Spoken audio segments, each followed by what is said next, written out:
बिस्मिल्लाहिर्रहमानिर्रहीम। 26 जुलाई को जो बैरिया के टेस्ट कंडक्ट हुए हैं across their all three campuses की बात मैं क्यों कर रहा हूँ, क्योंकि आज से इस्लामाबाद में भी टेस्ट का फर्स्ट राउंड जो है वो फर्स्ट डे जो है वो टेस्ट का स्टार्ट हो चुका है। फॉल 2025 के एडमिशन्स का तो H11 कैंपस में जो क्वेश्चंस आए हैं, जो हमारे इस्लामाबाद में E8 कैंपस में स्टूडेंट्स टेस्ट में पेयर हुए हैं उनके जो क्वेश्चंस आए हैं, उसके साथ साथ जो क्वेश्चंस कराची कैंपस में आज के टेस्ट में आए हैं, उन तमाम क्वेश्चंस को आज के हम लेक्चर में इंशाल्लाह डिस्कस करेंगे। कुछ इंपॉर्टेंट बातें आपको लेक्चर से पहले मैं बताता चलूँ। ठीक है कि आज जो स्टूडेंट्स E8 कैंपस में लॉ के टेस्ट के लिए पेयर हुए हैं, सो E8 कैंपस में जो लॉ के टेस्ट के लिए पेयर हुए हैं, उनका ये हुआ है कि उनके पास कोई भी एनालिटिकल रीजनिंग का क्वेश्चन नहीं आया। जी हाँ। तो इसके लिए आप थोड़ा सा तैयार रहें कि भाई इनका एनालिटिकल रीजनिंग का क्वेश्चन नहीं आया। अब मैं आपको ये कतई नहीं कहूँगा कि आप बिल्कुल एनालिटिकल रीजनिंग को तैयार मत करके जाओ। हो सकता है कि कोई ग्लिच उस टाइम एट दैट टाइम जो आज सुबह 9:30 पे टेस्ट कंडक्ट हुआ है, जिन स्टूडेंट्स का हो सकता है कि उनके साथ कोई ऐसी ग्लिच जो है वो पेश आई भी हो, क्योंकि इट इज़ वेरी क्लियर कि जो हमारा लॉ का टेस्ट है, ठीक है, ए से लेके एफ तक जितने भी हमारे टेस्ट हैं, इन तमाम टेस्ट के अंदर हमारा जो पैटर्न है उसमें 50% इंग्लिश है, 15% क्वान्टिटेटिव मैथमेटिक्स है, 15% एनालिटिकल रीजनिंग है, और 20% जो है वो इनके अंदर जनरल नॉलेज है। ठीक है। तो क्वेश्चन जो है वो 15% के एनालिटिकल रीजनिंग के हमारे पैटर्न के अंदर जो गिवन है, पैटर्न की ऑफिशियल वेबसाइट के ऊपर ये मैं दिखा रहा हूँ कि वो हमारे पास गिवन है कि 15% एनालिटिकल रीजनिंग आएगी। लेकिन आज सुबह जो 9:30 से 11:30 की स्लॉट में स्टूडेंट्स मेरे अपेयर हुए हैं, जो हमारे सेशन के स्टूडेंट्स अपेयर हुए हैं, जो हमारे प्रेप सेशन में थे and they were appearing for the exam of law, तो उनके पास एक भी क्वेश्चन एनालिटिकल रीजनिंग का नहीं आया। अब बात ये पैदा होती है कि क्या कल हमारे साथ भी ऐसा हो सकता है? तो हो सकता है, हो भी जाए। ये भी हो सकता है कि हमारा पैटर्न 100% ये वाला जो है ना, जो इनका असल में पैटर्न है, वो फॉलो हो। तो ये ग्लिच आज कुछ स्टूडेंट्स के साथ आई है। बाद में जिन स्टूडेंट्स ने टेस्ट दिया उनके साथ ऐसा नहीं था, लेकिन मेंटली आप इसके लिए लाजमी प्रिपेयर रहें कि ये भी हो सकता है कि आपका एनालिटिकल रीजनिंग का पोर्शन शायद आ ही ना। सेम ग्लिच या सेम सिचुएशन उन स्टूडेंट्स के साथ भी हुई थी कि जो स्टूडेंट्स फर्स्ट डे को, जब इस फॉल 2025 का राउंड 2 कराची में स्टार्ट हुआ है, तो जो स्टूडेंट्स अपेयर हुए थे फर्स्ट डे को मैनेजमेंट साइंसेज या बिजनेस स्टडीज या लॉ के टेस्ट के अंदर on the first day at Karachi campus, उनके साथ भी ये ग्लिच हुई थी कि उनके पास एनालिटिकल रीजनिंग का के क्वेश्चन ही नहीं थे। अब सवाल ये पैदा होता है कि जब एनालिटिकल रीजनिंग के क्वेश्चन नहीं थे तो 100 क्वेश्चन पूरे कैसे हो गए? तो वही सिनेरियो था कि 50 क्वेश्चन आपके पास जो थे वो वर्बल एबिलिटी के थे, यानी इंग्लिश के थे, और 20% क्वेश्चन जो थे वो जनरल नॉलेज के थे, और एनालिटिकल रीजनिंग को कवर किया गया था फिर क्वांटिटेटिव रीजनिंग में। सो क्वांटिटेटिव रीजनिंग के क्वेश्चन जो थे फिर वो 30 थे। तो मेंटली इसके लिए आपने प्रिपेयर रहना है कि इस तरीके की सिचुएशन खुदा न वास्ता आपके साथ भी हो सकती है। दोनों में फायदा भी है, दोनों में नुकसान भी है, क्योंकि कुछ स्टूडेंट्स एनालिटिकल रीजनिंग में बहुत ज़्यादा स्ट्रगल करते हैं, लेकिन वो स्टूडेंट जो कि एनालिटिकल को बहुत ज़्यादा प्रिपेयर करके गए हुए होते हैं, और जब वो क्वेश्चन नहीं आते हैं तो फिर उनके लिए जो है वो ये प्रॉब्लम जो है वो क्रिएट होती है। तो ये एक इस तरीके की सिचुएशन भी जो है ना वो हो सकती है। तो इसके लिए एक तो आप मेंटली प्रिपेयर रहें। तो ये आज हुआ है जो E8 कैंपस में LLB में स्टूडेंट्स अपेयर हुए थे। सुबह की जो मॉर्निंग की स्लॉट थी 9:30 से लेके 11:30 AM वाली में, तो ये ग्लिच जो है या ये इशू जो है उन स्टूडेंट्स के साथ आया है। आपके पेपर के अंदर आया हुआ है, ये भी मैंने प्रीवियस दिनों के क्वेश्चन में करवाया कि जी जो वर्ड पाकिस्तान है, इसके अल्फ़ाबेट से हम कितनी अरेंजमेंट्स बना सकते हैं। तो पाकिस्तान के अंदर टोटल 1 2 3 4 5 6 7 8, तो 8 फैक्टोरियल यह आ जाएगा डिवाइडेड बाय जितने रिपीट हो रहे होते हैं इसके अंदर। तो रिपीट इसके अंदर दो अल्फ़ाबेट्स हो रहे हैं, ए जो है वो 2 दफ़ा आया हुआ है, तो 2 फैक्टोरियल से इसको डिवाइड कर लेंगे तो ऊपर आएगा 8 फैक्टोरियल और नीचे आ जाएगा हमारे पास 2 फैक्टोरियल। तो 8 फैक्टोरियल को ओपन करके लिखेंगे 8 × 7 × 6 × 5 4 3 2 1। सो नीचे 2 है, 2 से 2 को कैंसिल कर लेते हैं, 2 फैक्टोरियल तो 2 ही रहेगा ना। अब मल्टीप्लाई करते हैं, 3 4 ज़ा 12, 12 5 ज़ा 60, 66 ज़ा 66 ज़ा 360 हो गया। ठीक है, क्योंकि 3 4 ज़ा 12 था, 12 5 ज़ा 60 हो गया था, 66 ज़ा 360 आ गया। 360 को अब आगे 7 से भी कर लेते हैं और 8 से भी कर लेते हैं। 7 0 ज़ा 0, 7 6 ज़ा 42 का आएगा मेरे पास 2 4 कैरी, 7 3 ज़ा 21, 21 में 4 ऐड करेंगे तो ये आ जाएगा। आगे फिर इसको 8 से मल्टीप्लाई कर लेंगे, आगे फिर हम इसको 8 से मल्टीप्लाई कर लेंगे तो 8 0 ज़ा 0, 8 2 ज़ा 16 का 6, 1 कैरी, 8 1 ज़ा 8, 8 में 1 ऐड करेंगे तो 9, 8 2 ज़ा 16, तो 1 6 9 6 0 डिफरेंट वेज इसके अंदर बनती हैं। अच्छा, जिनका एनालिटिकल आया, पहले ये बात कर रहे थे कि जिनका एनालिटिकल आया वो बड़े खुश थे, क्योंकि उनकी लक बहुत अच्छी थी आज के दिन पेपर में कि रावलपिंडी सिटी काउंसिल वाला जो क्वेश्चन हमने इवन कल की क्लास में भी रिवाइज किया था, वो, और मेरे मैराथन्स के अंदर 100% कवर है, मेरी मास्टर क्लास के अंदर आपके पास 100% कवर है, तो ये क्वेश्चन डिटो जो है वो पेपर के अंदर आया हुआ है। सेम वो जो स्टूडेंट्स वाला क्वेश्चन था कि ABCDEFG क्वेश्चन हैं, स्टूडेंट्स हैं, और उनको हमने जो है ना वो सिटिंग पोजीशन उनकी करनी है कि एक वैन में वो जा रहे हैं, ये क्वेश्चन भी बहुत सारे स्टूडेंट्स का जो है वो रिपीट हुआ है, स्पेशली वो स्टूडेंट्स जो कि आज कंप्यूटर साइंसेज की फील्ड के लिए या इंजीनियरिंग की फील्ड के लिए टेस्ट में अपेयर हो रहे थे। तो ये जो क्वेश्चन था ये उन स्टूडेंट्स का, बहुत सारे स्टूडेंट्स का पेपर के अंदर जो है वो इंक्लूडेड था, specially the students appearing in the computing की फील्ड्स एंड इंजीनियरिंग की फील्ड्स। एंड ना सिर्फ ये कि ये H11 कैंपस इस्लामाबाद में, बल्कि E8 कैंपस में भी स्टूडेंट्स ने आज टेस्ट दिया, उसके साथ साथ कराची कैंपस में भी दिया, तो ये दोनों क्वेश्चन तो एज इट इज आ गए हैं। अच्छा, फिर ये क्वेश्चन भी मैराथन के अंदर से एग्जैक्ट रिपीट हुआ हुआ है कि फादर की एज जो है वो बेटे की एज से डबल है, और and 3 times the age of the younger son, और छोटे बेटे की एज से उसकी एज जो है वो 3 टाइम्स है। तो 5 साल के बाद सम ऑफ एजेस जो है ना उन सब की 50 हो जाएगी, तो हमने करंट एज फादर की बतानी थी कि वो कितनी है। तो ये यहाँ पे स्टूडेंट ने हो सकता है कि 50 का जो फिगर है थोड़ा सा लेसर बताया, थोड़ा सा स्मॉलर बताया, लेकिन ये बड़ा इजी क्वेश्चन था। ये सिमिलर क्वेश्चन हमने मैराथन्स के अंदर किए हैं। तो मैं इसकी इक्वेशन आपको बना देता हूँ, फिर वहाँ पे जो भी वैल्यूज होंगी कल के दिन या परसों के दिन जब भी आप टेस्ट में, या आने वाले दिनों में जब भी आप टेस्ट में पेयर होते हैं, इंशाल्लाह जब सिमिलर क्वेश्चन आएगा तो आप उसमें सेम स्ट्रैटेजी लगा सकते हैं। तो फादर की एज जो एल्डर सन है ना, एल्डर सन की एज से ट्वाइस है, तो हम एल्डर सन को एस से रिप्रेजेंट करते हैं, और स्मॉलर सन को हम डबल एस से रिप्रेजेंट कर लेते हैं। ठीक है, तो फादर की एज एल्डर सन से डबल है, और जो छोटा उनका बेटा है उसकी एज से उनकी एज जो है वो 3 टाइम्स है। स्मॉलर सन से या यंगर सन की एज से जो उनकी एज है वो 3 टाइम्स है। दो इक्वेशंस बन जाएंगी, तीनों की एजेस का फिर आपने सम कर लेना है, फादर की एज आ जाएगी प्लस जो है ना age of the elder son plus age of the younger son, जो भी वहाँ पे वैल्यू गिवन होगी उसके इक्वेट करना है, और आपने इसको सॉल्व कर लेना, तो करंट एज ऑफ फादर आ जाएगी। अगर दो ऑपोजिट लाइंस इंटरसेक्ट करती हैं तो क्या चीज बनते हैं भाई, दो लाइंस अगर इंटरसेक्ट करती हैं, तो अगर दो लाइंस इंटरसेक्ट करती हैं तो उनके बीच में क्या बनेगा, एंगल बनेगा, वर्टिकल एंगल्स बनेंगे, और वो एंगल्स जो है वो इक्वल होते हैं। तो वो एंगल जो है ना वो इक्वल होते हैं। अच्छा, इसके साथ साथ एक मैं स्टार्ट में बड़ी इंपॉर्टेंट बात बताता चलूँ, जो आज कुछ यूट्यूब सब्सक्राइबर्स ने मेरे साथ की कि जी कमेंट में उन्होंने ये कहा हुआ था कि जी एक तो हमारा एनालिटिकल नहीं था, वो तो मैंने पहली बहस उसका आंसर दे दिया है कि 9:30 के स्लॉट्स में मेरे अपने जो सेशन के 15 to 16 स्टूडेंट्स आज अपेयर हुए हैं LLB के प्रोग्राम के लिए, उनका भी एनालिटिकल नहीं था। तो there was something with their system कि उसने क्वेश्चन, पूल ऑफ क्वेश्चन के अंदर, क्योंकि कंप्यूटर बेस्ड में टेस्ट में क्या होता है कि एक पूल ऑफ क्वेश्चन में से रैंडमली क्वेश्चन चूज होकर आपकी स्क्रीन पे आते हैं, तो उस स्लॉट के पास एनालिटिकल वाकई नहीं आया, इस बात को तो मैं मानता हूँ। अच्छा, एक बच्ची ने ये मुझे मैसेज किया हुआ था, मेरी यूट्यूब की सब्सक्राइबर है, कि भाई हमारे पास कॉनिक सेक्शन आ गया था जी क्वान्टिटेटिव मैथ्स में, उनका लॉ का टेस्ट था। तो that is incorrect, conic section कोई नहीं आया हुआ था। एक क्वेश्चन सर्कल से रिलेटेड पूछा हुआ था, और वो क्वेश्चन सिमिलर क्वेश्चन है जो कि हमने मैराथन में कवर किया हुआ है। तो अगर आपने मैराथन से कॉन्सेप्ट लिए हुए हैं ना, तो फिर आप 100% अपने टेस्ट में बहुत अच्छा परफॉर्म करोगे। अगर तो आपने मैराथन से क्वेश्चन के आंसर याद किए हुए, रट्टे लगाए हुए हैं, तो फिर आपके लिए प्रॉब्लम होगा। तो भाई कॉन्सेप्ट लेके जाना है। थाउजेंड ऑफ स्टूडेंट्स जो है वो अपेयर होंगे for the test at their different campuses, और उन टेस्ट के अंदर क्या होगा कि क्वेश्चन रैंडमली एक पूल ऑफ क्वेश्चन में से जनरेट होकर आते हैं। इसकी वजह से इस चीज़ को क्योंकि आप समझ नहीं पाते हो, और आप लोग बैरिया के टेस्ट को बहुत ज़्यादा लाइट लेते हो, जिसकी वजह से आपका बैरिया में एडमिशन नहीं हो पाता। तो वन ऑफ द रीजन के लोग बैरिया में एडमिशन नहीं ले पाते या अपने टेस्ट में वेल परफॉर्म नहीं कर पाते कि कॉन्सेप्ट्स नहीं होते। तो वो क्वेश्चन कॉनिक सेक्शन का क्वेश्चन नहीं था, वो सर्कल का क्वेश्चन है, आगे आएंगे मैं उस क्वेश्चन पे जब, तो मैं बता दूंगा। ये क्वेश्चन भी हमारी एक स्टूडेंट है, उन्होंने भेजा हुआ है, उन्होंने कहा कि जी ये भी जो हमारी क्लास के क्वेश्चन था उनमें से क्वेश्चन रिपीट हुआ है। अगेन जो यूट्यूब के लोग हैं उनके लिए मैं बताता चलूँ कि ये क्वेश्चन जो है ना हमारी मैराथन में सॉल्व है, कि एक गाँव की पॉपुलेशन जो है वो बढ़ के 25,000 हो गई है। पहले लास्ट ईयर उस गाँव की जो पॉपुलेशन थी वो 20,000 थी, तो हमने बताना था कि कितने परसेंट जो है ना वो इंक्रीज आया हुआ है। फिर मैट्रिक्स का ऑर्डर पूछा हुआ था, और जो मैट्रिक्स था वो रो की फॉर्म में था, यानी रो मैट्रिक्स की फॉर्म में था। रो मैट्रिक्स ऐसे मैट्रिक्स को कहते हैं जिसके अंदर एक ही रो होती है। तो जो हमारे पास हॉरिजॉन्टल होती हैं ये रोज होती हैं, हॉरिजॉन्टल तो रोज होती हैं हमारे पास, ठीक है। और जो वर्टिकल होती हैं हमारे पास, वर्टिकल जो होती हैं हमारे पास वो कॉलम्स होते हैं। तो कॉलम जो है ना वो वर्टिकल होते हैं हमारे पास। तो वर्टिकल कॉलम्स इसके अंदर 3 बनते हैं। और ये टेस्ट, यही क्वेश्चन मैंने आपको प्रीवियस जो क्वेश्चन सॉल्व करवाए थे 23 के, 24 के और 22 जुलाई के, जब से टेस्ट स्टार्ट हुए हैं, और 21 जुलाई के, तो उनके अंदर ये क्वेश्चन कराची कैंपस के अंदर भी अपेयर होता रहा है, और उस क्वेश्चन के अंदर मैट्रिक्स का ऑर्डर लिखना था। तो मैट्रिक्स का ऑर्डर लिखते हुए मैंने आपको बताया कि पहले आप नंबर ऑफ रोज लिखते हैं, फिर आप नंबर ऑफ कॉलम लिखते हैं। तो इसमें एक ही रो है तो 1 आ जाएगा, और कॉलम इसमें 3 है, तो इसका जो ऑर्डर बनता है वो 1 क्रॉस 3 बनता है। ठीक है जी। फिर एक क्वेश्चन ये था कि जी हमारे पास एक पॉइंट गिवन था इस क्वेश्चन के बारे में, क्योंकि मेरे जिन स्टूडेंट ने मुझे क्वेश्चन भेजे हैं उनसे कॉल पे भी बात हुई थी ताकि समझ सकूं कि क्वेश्चन क्या है।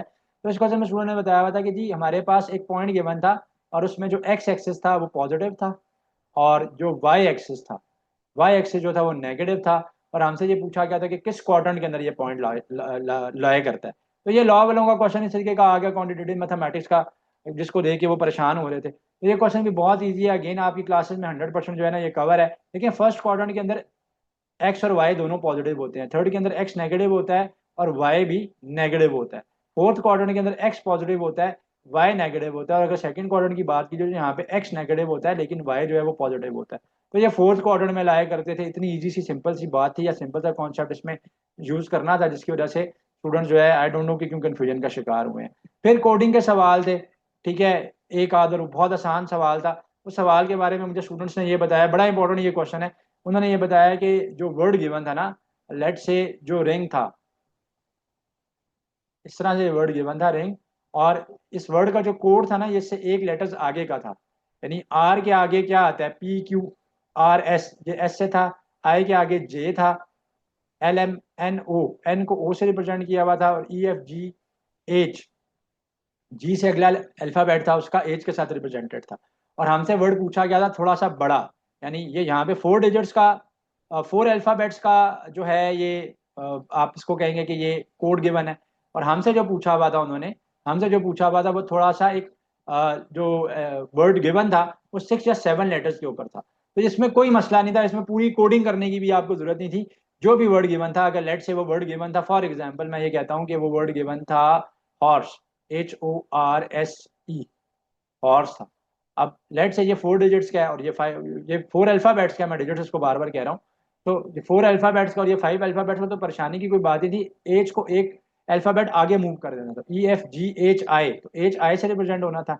LMNOP, तो ओ को पी से रिप्रेजेंट करना था। PQRST, आर एस से रिप्रेजेंट होना था, एस जो है वो टी से रिप्रेजेंट होना था, और ई से अगला जो अल्फाबेट है उसने उससे रिप्रेजेंट होना था कि EFG, तो ई ने एफ से रिप्रेजेंट होना था। तो अगर नो मैटर जितना मर्जी लेंथी अल्फाबेट, अल्फाबेट्स के ऊपर डिपेंड करता, वो वर्ड जितना मर्जी लेंथी वो वर्ड आ जाता, चाहे वो 8 डिजिट, 8 अल्फाबेट्स या 9 अल्फाबेट्स के क्यों ना होता।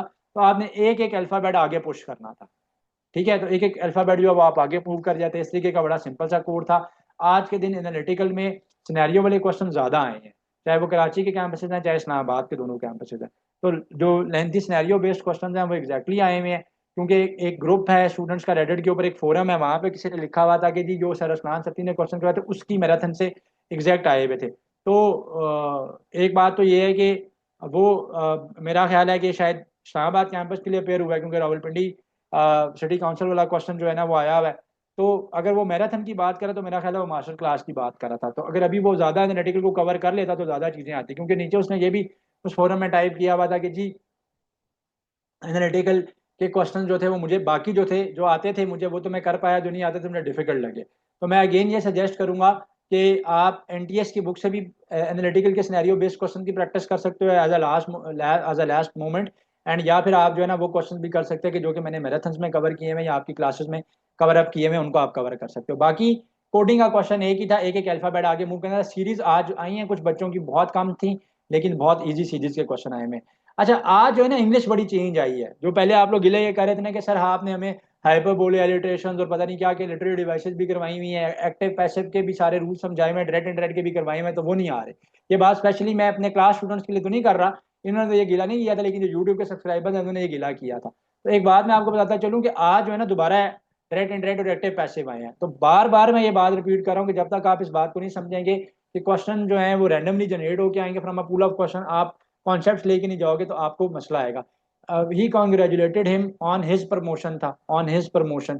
तो इसमें ये आना था, ये सेंटेंस स्टूडेंट ने जो लिख के भेजा। एक ट्रायंगल था उसमें सेंटर ऑफ ग्रेविटी जो है वो हम लोग कैसे निकालेंगे। तो एक ट्रायंगल का जो सेंटर ऑफ ग्रेविटी है ना, उसकी तमाम वर्टिसेस का पॉइंट ऑफ इंटरसेक्शन बनता है, ठीक है। सो उसके तमाम एंगल्स का जो पॉइंट ऑफ इंटरसेक्शन बनता है वो उसका सेंटर ऑफ ग्रेविटी है। तो ये क्वेश्चन था। अब ये चाहे फिजिक्स में भी पूछा जा सकता है और एडवांस मैथमेटिक्स में भी पूछा जा सकता है। अब ये क्वेश्चन तो यार एग्जैक्टली जो है ना वो मास्टर क्लास में से आया हुआ है कि मॉड ऑफ -4 है तो ये +4 हो जाएगा, +4 का मॉड +4 रहेगा, ये -4 है ये +4 है, और ये आंसर जो है वो 8 आ जाएगा। 24/1000 पूछा हुआ है, ये एक स्टूडेंट ने भेजा हुआ है।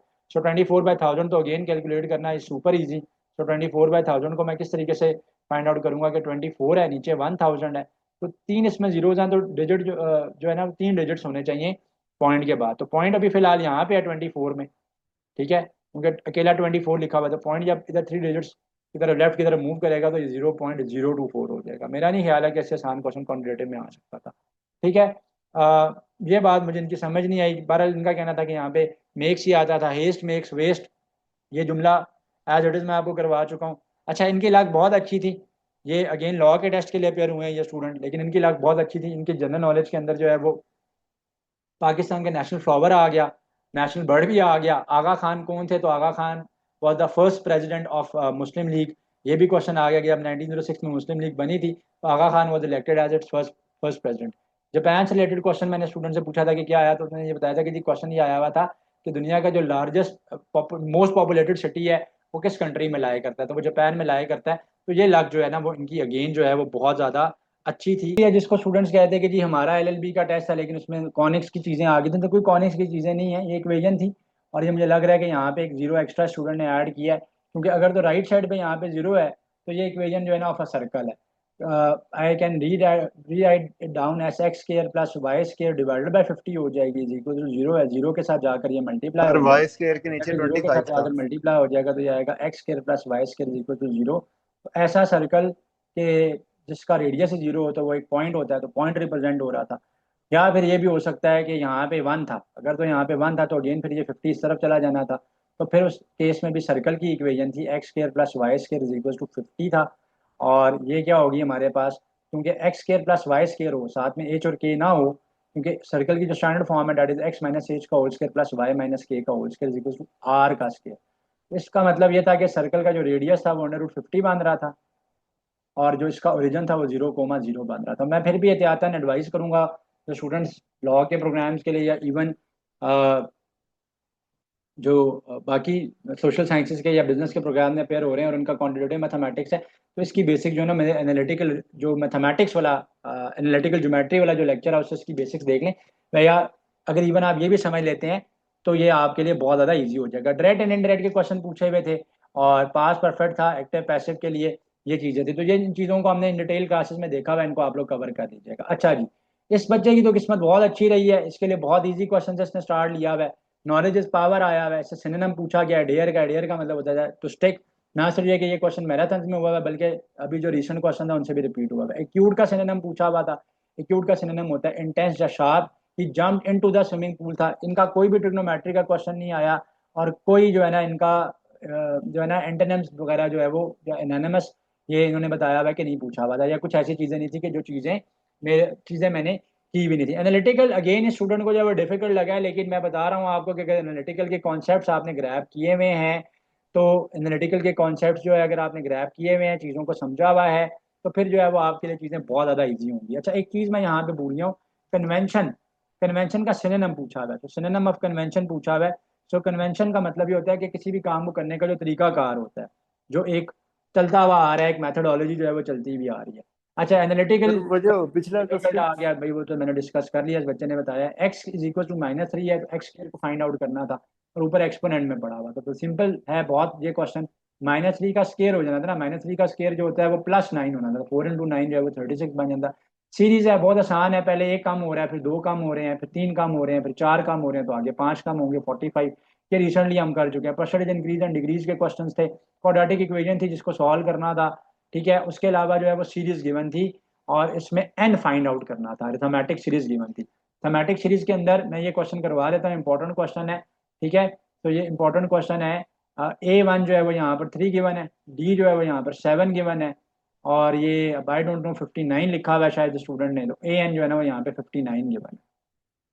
तो अगर A9 फॉर एग्जाम्पल 59 गिवन भी है तो बहुत ईजी है, n is equal to A1 plus n-1 into d का फॉर्मूला अरिथमेटिक सीरीज का। तो यहाँ पे 59 आ जाना था, A1 की जगह पे 3 आ जाना था, n जो है वो हमने फाइंड आउट करना था, और डी की वैल्यू जो थी वो 7 थी। ब्रैकेट्स को ओपन कर लेंगे, ये 3 आ जाएगा, ये 7n आ जाएगा, -3 आ जाएगा, ये 59 था, और ये यहाँ पे 7 × 1 ये 7 हो गया, 7 × 1 7 हो गया ये, ठीक है जी। तो ये 7 × 1 7 हुआ है यहाँ पे। जब ब्रैकेट ओपन हुई है तो एन के साथ भी मल्टीप्लाई हुई है और वन के साथ भी, तो 7 7 हो गया। 59 इज इक्वल टू 3 - 7 करेंगे, -4 + 7n आ जाएगा। -4 जब लेफ्ट साइड पे जाएगा ये 63 बन जाएगा। 7n है तो n जो है ना वो 9 बन रहा था, नंबर ऑफ टर्म बतानी थी हमने, वो 9th बन रही थी यहाँ पे। अर्थमेटिक वैल्यू फाइंड आउट करें 3:4:6 वाला। ये सिमिलर क्वेश्चन जो हमने भी क्लासेस में किए हुए हैं, ये उस तरीके का क्वेश्चन है कि अगर आपके पास 4:5:6 गिवन है, A:B:C, और फिर दोबारा जो है ना उसने B:C दिया हुआ है, तो हमने A:B:C बतानी थी। तो ये उस तरीके का सिमिलर क्वेश्चन है। यहाँ पे कुछ इन्होंने करेक्ट जो है उसने टाइप नहीं किया। एक्स के लिए क्वेश्चन है, अगेन सॉल्व करना था, परसेंटेज गिवन थी। अगेन यहाँ पे भी क्वेश्चन है, एलसीएम लेना था। ठीक है, और ये टर्म को स्टूडेंट्स के हमारे पास जो थी ना 4 1/2 में गिवन थी, तो इसमें क्या मसला था? इसमें तो कोई मसला ही नहीं था इस क्वेश्चन में। अगर ये 4 1/2 था, सॉल्व करना था, तो 2 4 8 हो जाएगा, 8 में 1 ऐड करेंगे 9 हो जाएगा। तो ये 3/4 + 9/2 आ जाएगा। आगे एलसीएम ले लोगे आप, सॉल्व हो जाएगा। x - 1/x की वैल्यू 5 गिवन है, x³ - 1/x³ की वैल्यू पूछी हुई थी मैराथन में, हम इसको बहुत दफा कर चुके हैं। राइट साइड पे जब इसका क्यूब होगा तो इसने बन जाना है ना 100 एंड, मैं इसको लेफ्ट साइड पे सॉल्व कर देता हूँ इस क्वेश्चन को। इसने बन जाना है 125, क्योंकि यह क्वेश्चन हमने एग्जैक्ट मैराथन में सॉल्व किया हुआ है। x - 1/x की वैल्यू 5 है, दोनों तरफ जो है वो क्यूब ओपन करेंगे। राइट साइड पे तो क्यूब ओपन होगा तो 125 आ जाएगा, लेफ्ट साइड पे आ जाएगा a³ -3ab into a - b and -1/x का क्यूब आ जाना था। एक्स एक्स के साथ कैंसिल हो जाना था, 3 5 15 होना था, ये -15 राइट साइड पे जाके +15 हो जाना था। सो 125 में +15 आ जाना था, और यहाँ पे आना था x³ -1/x का क्यूब। ठीक है जी, जो बड़ा इजी क्वेश्चन था ये 100 एंड क्या बन रहा है, ये 40 बन रहा है, तो 140 आ जाएगा। ठीक है जी, ये इक्वेशन है। अगेन आप इसको फैक्टराइज कर लोगे, इजी क्वेश्चन था ये। x² था +6x है, 13 लेफ्ट साइड पे जाना है, माइनस होना है, -72 आ जाना है, =0। आगे मिड टर्म ब्रेक कर लेना, 72 बन जाए, 72 उसके फैक्टर बनाने के दरमियान वाली टर्म जो है वो यहाँ पर आ रही हो हमारे पास। तो अगर मैं 12 का टेबल पढ़ूँ तो 12 6 जा 72 होता है, तो 12 6 जा 72 है, ब्रेक कर लेंगे आप उसको और आप इसको फैक्टराइज कर लेंगे।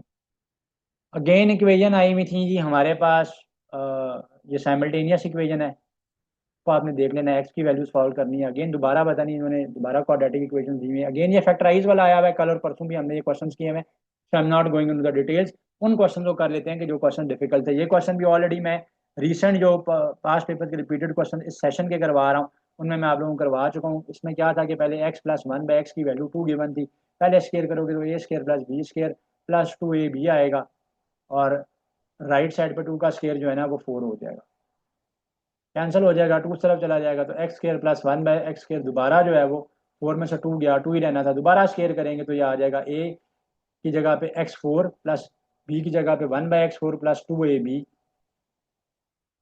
Is equal to, right side का स्केयर अगेन 4 हो गया, कैंसिल होगा तो ये 2 ही रहेगा। तो ये 2 ही रहता था, ये क्वेश्चन हो चुके हैं, क्योंकि ये p+q वाले और ये सारे क्वेश्चन हो चुके हैं, so I am not going into detail of them. ये क्वेश्चन हैं जो कि स्टूडेंट्स ने मुझे भेजे थे व्हाट्सएप टेक्स्ट के ऊपर कि स्नेल जो है ना, ये बड़ा इंपॉर्टेंट क्वेश्चन है, ये कल से रिपीट हो रहा है बार बार। एक snail is at the bottom of a 20 foot well, each day it climbs up 3 feet but at night it slips back 2 feet. So this is very important, this is very very important question है। ठीक है, कुछ important question है ये बड़ा, और क्योंकि ये 2 3 दिन से लगातार क्वेश्चन रिपीट हो रहा है। तो एक 20 फुट का वेल है, एक स्नेल जो है ना वो डेली उसमें 3 फीट ऊपर आती है और फिर स्लिप बैक कर जाती है 2 फीट, यानी एक दिन में वो टोटल जो डिस्टेंस कवर करती है 1 फुट का करती है। तो कितने डेज लगेंगे उसको कि वो 20 फुट का इस वेल से बाहर आ सके, इसको क्लाइम कर सके? तो 20 डेज लगेंगे ना, क्योंकि डेली तो वो तो असल में 1 फुट का डिस्टेंस जो है वो कवर कर रही है। बैट और बॉल की कॉस्ट गिवन थी, तो आप x + y = $110 का ले, $1.10 का लेना। बैट की कॉस्ट जो थी $1 मोर थी, यहाँ पे ये कोई टाइपो कर गए हैं स्टूडेंट, लेकिन क्वेश्चन ईजी है कि बैट की जो कॉस्ट थी, लेट से बैट जो है वाई से रिप्रेजेंट है, तो वाई की जो कॉस्ट बन रही है ना वो एक्स, यानी बॉल की जो कॉस्ट थी लेट से, उसमें $1 ऐड करके आना था। सॉल्व कर लेते आप तो आपके पास ये क्वेश्चन का आंसर बहुत इजीली जो है वो आ जाता था। ठीक है, यहाँ पे वैल्यूज कोई कम ज़्यादा स्टूडेंट ने भेजी हैं, लेकिन क्वेश्चन जो है वो बड़ा इंपॉर्टेंट है, इजी क्वेश्चन है। ये लास्ट पेपर्स के भी ईयर आया हुआ है, और जो लास्ट ईयर की मेरी क्वान्टिटेटिव की मैराथन है वहाँ पे भी ये कवर्ड है। सैलीज के फादर जो है वो, सैलीज फादर इज जॉन सन। सैली के जो फादर हैं, रिलेशनशिप का क्वेश्चन है, एनालिटिकल रीजनिंग में है। सैली के जो फादर हैं वो जॉन के, इसके जो फादर हैं वो जॉन के बेटे हैं। What is the relationship between Sally and John? तो वो जॉन जॉन के बेटे हैं, सैली के फादर, तो सैली के दादा अबू है ना जॉन। तो सैली और जॉन के बीच में किस चीज़ का रिलेशनशिप है? Grandchild and grandfather का रिलेशनशिप है, यानी she is the granddaughter Sally, और जो जॉन है वो ग्रैंडपा है। ठीक है, रिलेशनशिप से क्वेश्चन पहले नहीं थे आ रहे, आज फिर आ गए। Man is looking at a photograph of someone, his friend ask him who is in the picture, the man replies brothers and sisters I have none, but the man's father is my father's sun.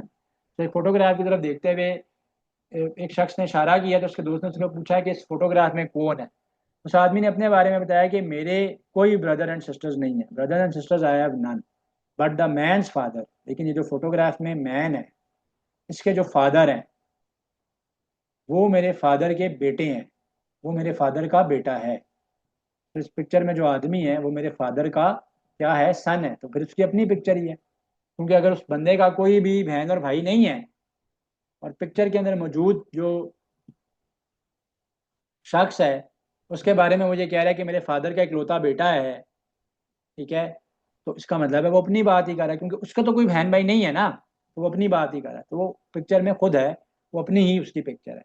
If it takes 5 machines 5 minutes to make 5 visits, 5 machines 5 minutes में 5 visits बनाती हैं, 100 machines को कितने time लगेंगे 100 visits बनाने के लिए। ठीक है, तो 5 मशीन्स, इसका मतलब क्या है कि एक मशीन 5 मिनट में एक विजिट बना रही है, एक विजिट बना रही है। यही वजह है कि फिर 5 मशीन्स 5 मिनट्स में विजिट्स बना रही हैं। तो अगर 100 मशीन्स हों, इस क्वेश्चन में क्या है कि 5 मशीन्स 5 मिनट्स में 5 विजिट्स बना रही है ना, तो इसका मतलब है कि एक मशीन 5 मिनट में एक विजिट बनाती है। अब अगर 100 मशीन्स हैं तो 100 विजिट्स बनाने के लिए भी उनको 5 मिनट, उनको कितने मिनट्स लगेंगे, उनको 5 मिनट ही लगेंगे, क्योंकि 5 मशीन्स 5 मिनट्स में एक विजिट बना रही हैं। तो इस बात का मतलब क्या है कि एक मशीन 5 मिनट में एक विजिट बनाती है, एक विजिट बनाती है।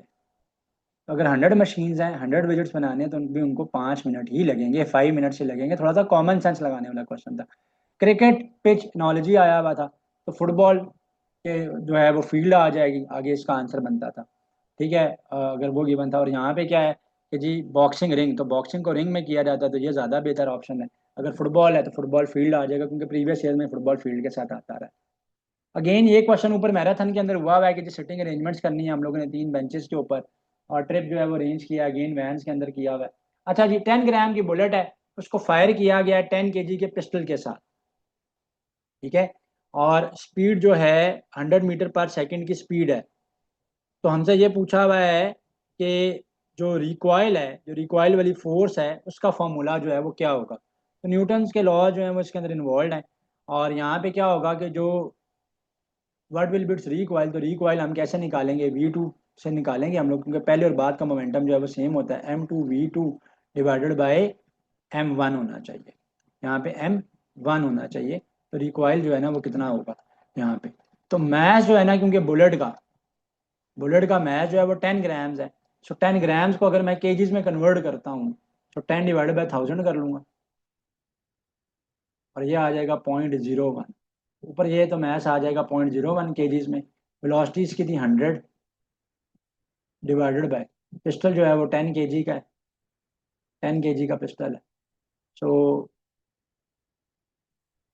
यहाँ पे क्या होगा, अगेन पॉइंट खत्म होगा तो दोबारा 100 ही आ जाएगा, 100 से कैंसिल हो जाएगा।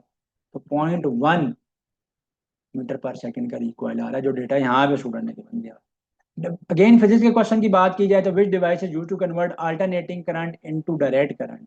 तो रेक्टिफायर जो है ना वो ये काम करता है कि वो एसी को डीसी में कन्वर्ट करता है, इन्वर्टर डीसी को एसी में करता है। तो रेक्टिफायर क्या करता है, अल्टरनेटिंग करंट को डायरेक्ट करंट में करता है, और इन्वर्टर क्या करता है कि वो डायरेक्ट करंट को अल्टरनेटिंग करंट में करता है।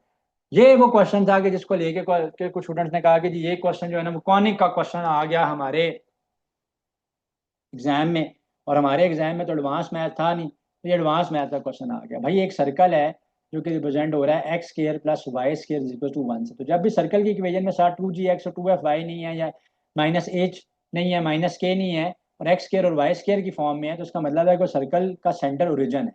तो सर्कल का सेंटर कहाँ पे है, ओरिजिन के ऊपर है, 0,0 के ऊपर जो है ना वो सर्कल लाई करता है। थोड़ा सा टेढ़ा हो गया, लेकिन है, समझो कि बनाया हुआ मैंने यहाँ पे सर्कल ही बनाया हुआ। ठीक है, तो ये 0,0 के ऊपर लाया करता है। अब ये इसका रेडियस है, आर स्केल इक्वल टू 1 होता है, तो आर इक्वल टू 1 ही हो जाएगा। तो इसका मतलब है यूनिट सर्कल है। यूनिट सर्कल का मतलब क्या है कि ऐसा सर्कल है कि जिसका रेडियस 1 है। और मैंने आपको बताया हुआ है कि अगर 0,1 होगा, 1,0 होगा, या फिर मेरे पास 0,-1 होगा या फिर -1,0 होगा, तो ये सारे पॉइंट तो सर्कल के ऊपर होंगे, इसके अलावा वाले पॉइंट सर्कल के ऊपर नहीं है। तो 2,2 पॉइंट, ये जो 2,2 पॉइंट है, 2 एक्स एक्सेस पर 2 चले, यहीं पे सर्कल से हम बाहर आ गए, क्योंकि ये तो 1 यूनिट का है, इसका रेडियस 1 है, तो यहीं पे बाहर आ गए। तो this point was outside the circle, this was super easy. ये इक्वेशन है, जब इसको डिवाइड करेंगे रिमाइंडर क्या बनेगा, तो x इक्वल टू 1 है और यहाँ पे पुट कर देना। फर्स्ट कंप्यूटर प्रोग्रामर का नेम जो है वो जनरल नॉलेज के क्वेश्चन में आया हुआ है, radius of a unit circle 1 होता है। हिपोक्रेटिकल का ऑपोजिट पूछा हुआ है, ठीक है, और जक्स्टापोजिशन का सिनोनिम पूछा हुआ है। सो जस्टिफिकेशन मेरा ख्याल है ये लिखना चाह रहा है, या फिर जक्स्टापोजिशन है, अगर ये वर्ड पूछा गया तो मैं इसका मीनिंग आपको बता देता हूँ। इसका मीनिंग ये होता है कि दो चीज़ें जब एक दूसरे के साथ पड़ी हुई हों लेकिन उनके बीच में कॉन्ट्रास्टिंग इफेक्ट हो, यानी वो एक दूसरे के साथ मैच ना करती हों बल्कि एक दूसरे के साथ कॉन्ट्रास्ट में हो, तो हम उसको कहते हैं कि जक्स्टापोजिशन है। हिपोक्रेटिकल पूछा गया तो हिपोक्रेटिकल का मतलब क्या है कि जब कोई शख्स को सजेशन दे रहा है तो वो ये बता रहा है कि जी मेरा जो है ना बहुत ज़्यादा हाई जो है वो मेरे स्टैंडर्ड्स हैं। कल इस तरीके का वर्ड हम ये यही वर्ड, बल्कि इस तरीके का वर्ड नहीं बल्कि कल ये वर्ड हमने लार्ज एनालिटिकल रीजनिंग के क्वेश्चन हैं सॉल्व किए थे कल की क्लास में, और उसके अंदर भी हमने ये देखा था। एक्स स्क्वायर 4 गिवन था, एक्स क्यूब निकालना था। सिनोनिम पूछा हुआ है प्लेपेबल का, यूनिट ऑफ नॉट, नॉट किस चीज़ का यूनिट है, डिस्टेंस का यूनिट है। नॉटिकल माइल्स या नॉट जो है ना ये यूनिट है किसका, डिस्टेंस का यूनिट है, ठीक है। तो नॉट है ये, के एन ओ टी से नॉट नहीं है, नॉट पूछा हुआ था नॉटिकल से, नॉटिकल माइल डिस्टेंस यूनिट है। इक्वेशन है सॉल्व करनी है। अगेन कंजंक्शंस पूछे हुए थे, सिनोनिम में डेयर का यहाँ पे फिर आ गया, ऑलरेडी ऊपर हो चुका है, स्टेक है, रिनोमिनेशन सैलरी है।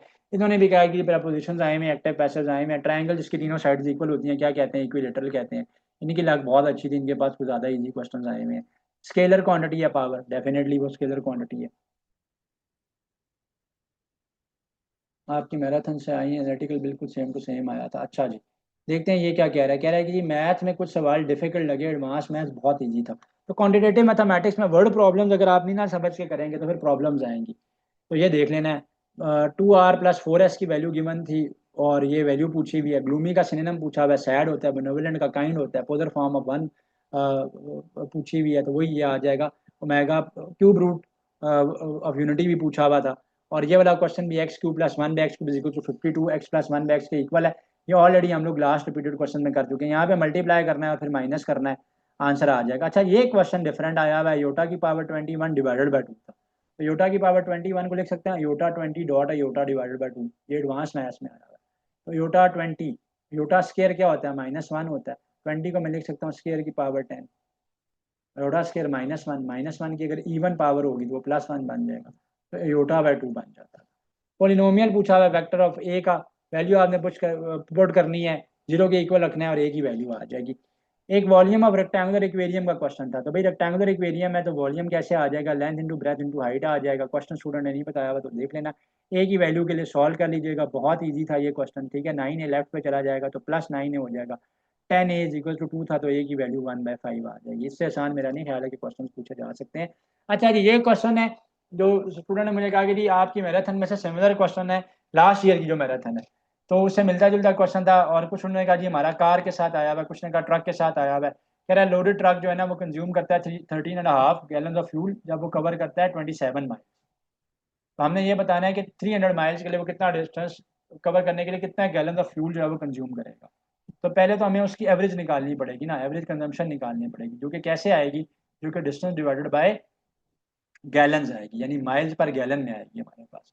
तो उसने 27 माइल्स कवर किए हैं उस ट्रक ने, और 13.5 गैलन्स का फ्यूल जो है वो कंज्यूम किया। कैंसिल करेंगे तो ये 2 आ जाएगा। इसका मतलब है कि वो 2 माइल्स पर गैलन कंज्यूम कर रहा है। तो 300 माइल्स को वो कवर करेगा, 2 माइल्स पर गैलन से डिवाइड कर लेंगे तो 150 गैलन ऑफ फ्यूल्स को चाहिए होगा 300 माइल्स का डिस्टेंस कवर करने के लिए। Like, comment, and subscribe.